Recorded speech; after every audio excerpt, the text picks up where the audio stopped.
Okay, guys, I'm here for the conclusion of the 2009 for my conclusion of the 2019 WWE Draft. I did one of these for SmackDown, which was a SmackDown review. Now I'm going to give you the result, my review of Raw from last night. Uh, and and then I'll tell you who I overall, especially because they just made a trade tonight that I saw, and I'm going to mention that because it goes into this. I will give you what I think how each show shapes up. And if the W sticks to it, which trust me, I'm pretty sure Fox will at least will make sure they stick to this draft. But so what happened on Raw? Well, it opened up with a match between Becky Lynch and Charlotte Flair, and they have they get into a fight before the match starts. We go to commercial and back commercial. They're in the ring, and this is a really good match. Becky and Charlotte have a good match. They always have good matches. But this match was just it was really good. Becky Lynch won with a crucifix, and that gave Raw the #1 draft pick. Now, I really wish that Sasha Banks would have been medically cleared for this, because at least then, since Becky and Sasha were both drafted on a Friday, they at least are established Raw and SmackDown talent, where Charlotte essentially wasn't. Uh, but still a good match though. Charlotte and Becky always have good matches with each other. They're probably going to be fighting forever, in a way.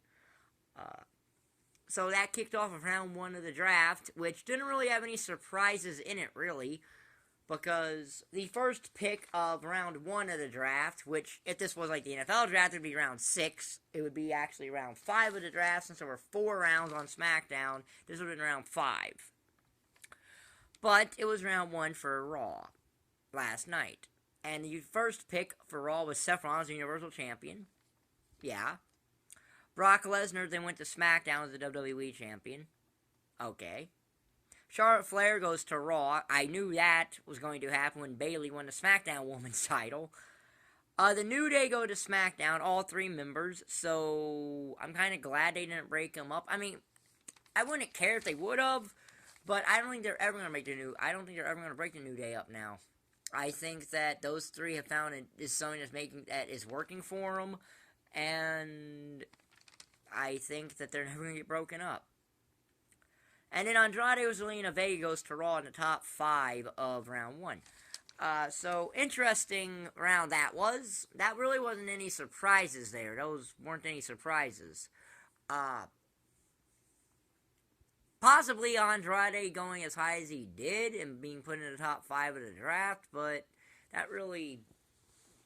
The 4 of those weren't a surprise to me, because SmackDown was already, I'll get into certain things later, but yeah. So then we have another match. It's Andrade versus Ali. A good match here. Zelina Vega ends up doing her Hurricane Rana to Ali off the apron, and then Andrade hits Ali with the Hammerlock DDT for the win. So yeah, it was an okay match. Nothing special, but nothing bad. So round 2 of the draft, we had the Kabuki Warriors going to Raw, and the WWE did finally clarify something. It's the only thing they've ever clarified in this draft when going to titles, and that is that the Kabuki Warriors, since they are the Women's Tag Team Champions, they still do go between Raw and SmackDown. But once Asuka and Kairi Sane lose the titles, if they do, but then they become exclusive to Raw. So that props to WWE for explaining something in this case, because they sure didn't with anything else in this draft. Daniel Bryan stays on SmackDown, where he's pretty much been most of his entire WWE career, when there was a brand split. And in Brand Split 2.0, he's been there since he was a SmackDown general manager, so he's never left. Then they say that USA is upset they missed out on the Daniel Bryan pick. They could have picked him when they picked the Kabuki Warriors, and I'm going to get into that in the next round about something I started noticing. Rusev goes to Raw solely to continue this dumb thing of him and Lana and Bobby Lashley. Whatever, is so they can continue that, which brings another interesting question up, but Bayley goes to SmackDown, number 9 in the day 2 of the draft. She's a woman's champion, so they kept the champions where they are. Well, okay, that's a small spoiler alert, but whatever. And Aleister Black goes to Raw. Well, his wife's over there, so I'm glad they're keeping couples together. Cedric Andrade and Charlotte, they're together, so they're keeping couples together and not breaking them up just to be petty.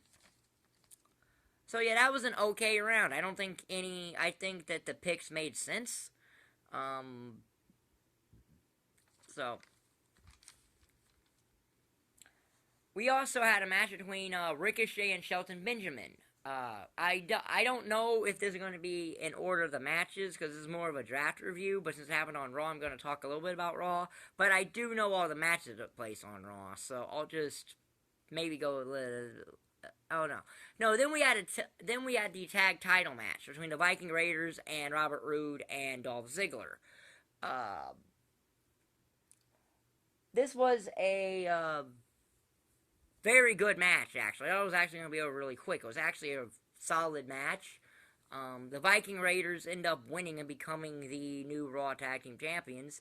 And they actually say that they were the only undefeated tag team to win the IWGP tag titles, Ring of Honor Tag Team Championships, the NXT and NXT tag titles. So, I'm amazed that WWE let them say that. I'm amazed that WWE let them even mention a new IWGP and Ring of Honor, but that's where the Viking Raiders made their name. Those are the two places the Viking Raiders made their name, so at least WWE's letting them shout out to where they basically made their name at.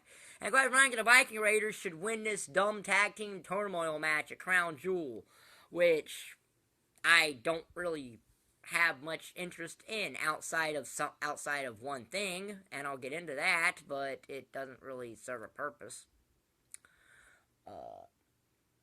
So round 3 is when USA started going off the rails a little bit, because we had Cedric Alexander go to Raw. Okay, fine, that's fine. I have no problem with that.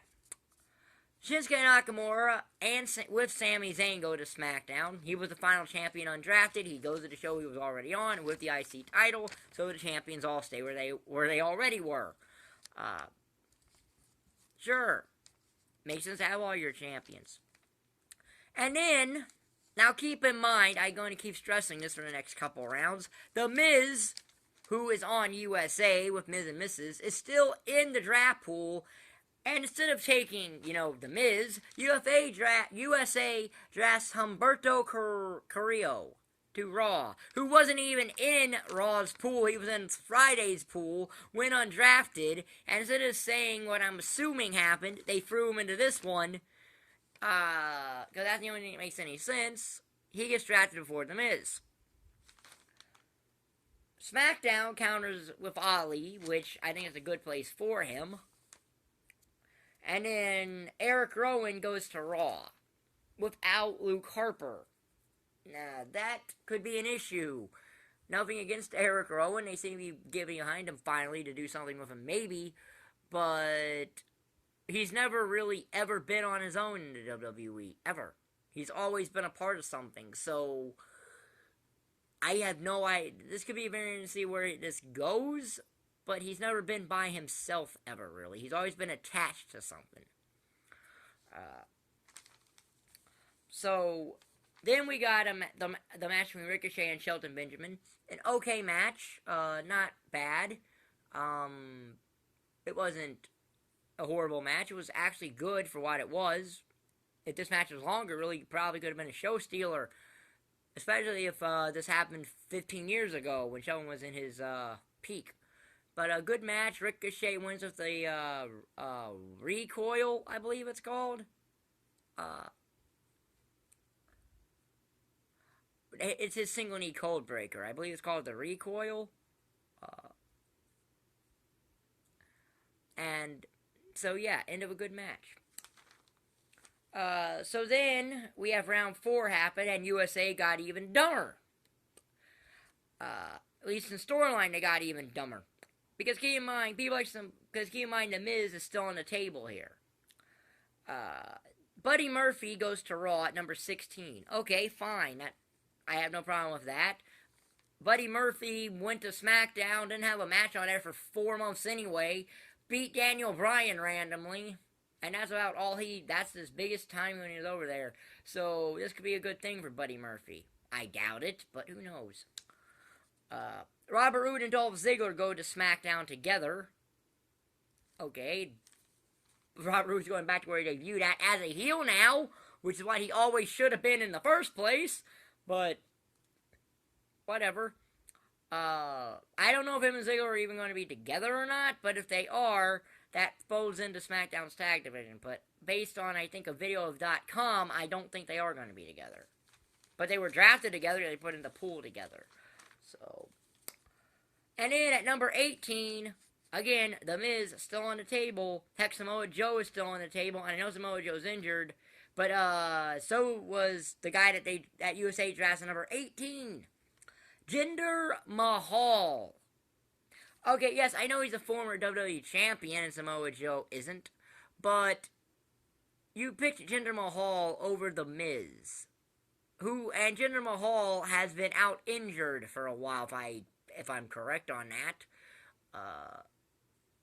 So yeah, this is where I think WWE, especially on that trade I'll get to at the end of this video, I think WWE is trying to make USA look utterly stupid. With number 19, Carmella goes over to SmackDown. Okay, I have no problem with that. She gets to be with Corey Graves. So, okay. And then at number 20, we get the 24/7 champion R-Truth going over to Raw, which breaks up R-Truth and Carmella, which is a shame because they were really a good act, really entertaining, and had a lot of great chemistry. And then you cut to the USA War Room, who are high-fiving over R-Truth. Not The Miz, a guy who's on their show and could actually promote on their network and could actually, promote one of their shows. No, R-Truth, the 24/7 champion. Whatever. So then we get a match between Cedric Alexander and Buddy Murphy. Good match here. These guys had a good match in Australia at Super Showdown, which I at least cared about more than the Saudi Arabia shows. But they had a good match in Australia for Super Showdown. Buddy Murphy won with Murphy's Law. Good. That's a good restart for Buddy Murphy they could use. I don't know why. It was like that Cedric has peaked now in WWE from that feud with AJ Styles. That looks like it was his peak right now. But that's what tends to happen. So now, before I get into the last 2 rounds of the draft, I think I need to talk about the Braun Strowman Tyson Fury segment, as much as I don't want to, because I do not care about this thing. But since I'm also mixing a Raw review in, and this will be the last Raw review you get from me, because I don't like to review Raw or SmackDown. Because sometimes I don't even watch all the show, but I did this time, so. But, Strowman, basically says that Saudi Arabia, Tyson Fury is stepping into his world, blah, blah, blah, blah, blah. Tyson Fury says that he's not out of his element in any ring. Puts Braun over and says why he came to Japan in the first place. They sign their contract, blah, blah. And then Strowman breaks the table in half, and Tyson Fury breaks a pin. Now, if you had an interest, that probably would kill many people's interest in this match, because Strowman broke a Strowman broke a table in half just by hitting it with his hands, and Tyson Fury broke a pin. He didn't counter something impressive. It just adds to why I don't care about this match. I partially care about the Brock Lesnar-Cain Velasquez match, which just because it has a story there, even though the story has nothing to do with pro wrestling, but there's a story there. So that segment wasn't good. So, round 5 of the draft. Samoa Joe went to Raw. Okay, good. He's injured right now with an injured thumb, I believe.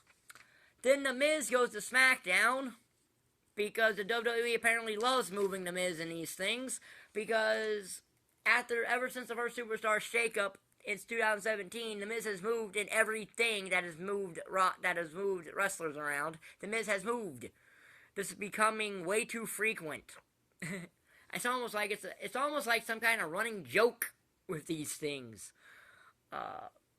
And by the way, that means by proxy, the Miz, that since the Miz went to SmackDown, Maurice would go to SmackDown. So, technically, USA just lost both Miz and Mrs. They saw the show, but they lost the 2 stars of it with no real way to promote it themselves. Because Miz and Maurice are not going to be allowed to promote Miz and Mrs. on USA. Because A, they're on Fridays and that show's on Tuesdays. So, that is logic that I don't know why USA would let that happen. So, Akira Tozawa, who is also in Friday's draft pool, gets drafted to Raw. Great. I doubt he does anything. I doubt he basically becomes catering fodder like Eric Young and the rest. Same thing with Humberto Carrillo. Probably going to become cannon fodder on that show.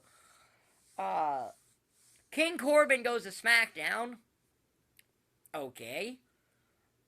Corbin, actually, I think now is much better than when they drafted him the first time. So I don't actually think it's a bad idea. And Shelton Benjamin goes to Raw. Well, that's good if you remember Shelton Benjamin was still employed with the WWE.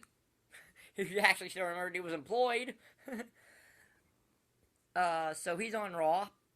Great. He actually made a somewhat of an interesting name for himself over there in 2004. So why not move him there? So then we had round 6 of the draft. And in round 6 of the draft, which was the final round of the WWE Draft, we had Rey Mysterio go to Raw. Okay, he was already on Raw, but now he's officially staying on Raw. Okay, great. I guess because of Brock Lesnar's attack is why he slid all the way to the 6th round. Shorty Gable, I really wish they would not have changed his name, because I'm just going to call him Chad Gable. Chad Gable goes to SmackDown with King Corbin, so that thing's probably not done yet. WWE is still set in their stupid ways, aren't they? Titus O'Neil goes to Raw, probably to just do what he's been doing for pretty much the entire time he's been on Raw. Not a lot. Elias goes to SmackDown when he's already on SmackDown anyway, but whatever. And the final pick of the WWE Draft, Liv Morgan goes to Raw. I doubt they do anything with Liv Morgan, so that's a wasteless pick. That's a useless pick, too. So, the main event match of Raw was the Kabuki Warriors versus Natalya and the Mystery Partner. Natalya said she wanted a partner who pushed her to her limits, and out comes Lacey Evans. Now, remember, the draft does not, the official exclusivity for Raw and SmackDown does not officially happen until now. It was after Raw went off the air is when the rosters are officially locked after Raw went off the air. So Lacey showing up is because technically the rosters are not locked in place yet, even though yes, she is on SmackDown. Now, I have no idea that this thing could have worked if they were on the same show, because I think Lacey needs a person like Natalya. I don't know if she's going to get that on SmackDown, mind you, but I think maybe they wanted to try her as a face. Because outside of Carmella, she's probably going to be only the person who actually goes after Bayley first for the SmackDown Women's Championship. I just see that. So, yeah. Good match here. Kabuki Warriors win when Lacey hits Kyrie with the woman's right, but Asuka rolls her up. Because as we've seen from the 24/7 title, the roll-up is the single most dangerous move in the WWE. Nobody kicks out of it. And the Kabuki Warriors win. Good. It's about daggone time you actually push those two people. It's about time you actually push them out. They're heels. Good. They're actually heels that are winning. Helps the stock. That was the WWE Draft portion. And then there was Seth Rollins going Fiend hunting, but he finds normal Bray Wyatt and not Fiend Bray Wyatt. Because as established in the Firefly Funhouse, normal Bray is not the Fiend. The Fiend is a alter ego kind of split personality Jekyll and Hyde thing. But Seth goes into Firefly Funhouse, which brings up questions about where that even is now. If Seth can just walk into it, it's obviously in a building. It's obviously in the building somewhere. I mean, it always was, but in WWE canon here. And Seth beats up Bray Wyatt, who's asking why he's doing this to Bray. And then he burns down the Firefly Funhouse and gets booed for it because even after the finish of Hell in a Cell, the Fiend Bray Wyatt is still the most over thing in the WWE right now. So, and actually, I enjoyed Hell in a Cell. I just thought the finish of the main event was stupid, but I actually thought the pay-per-view wasn't that bad. Yes, the finish brings it down, but not to the Summer 2006 levels. That's a whole new level of bad, that pay-per-view. But, and that was the actual Raw itself. Now, there's one more thing involving the WWE Draft that happened on the preview episode of WWE Backstage, which doesn't technically premiere until November 5th at 11 o'clock, which is basically WWE meets SportsCenter with its entertainment aspect to it. I'm not going to get into any more than that, outside of, it's basically the most kayfabe breaking show WWE's ever done. Probably more than Talking Smack. But basically what happened here is USA continued their stupidity.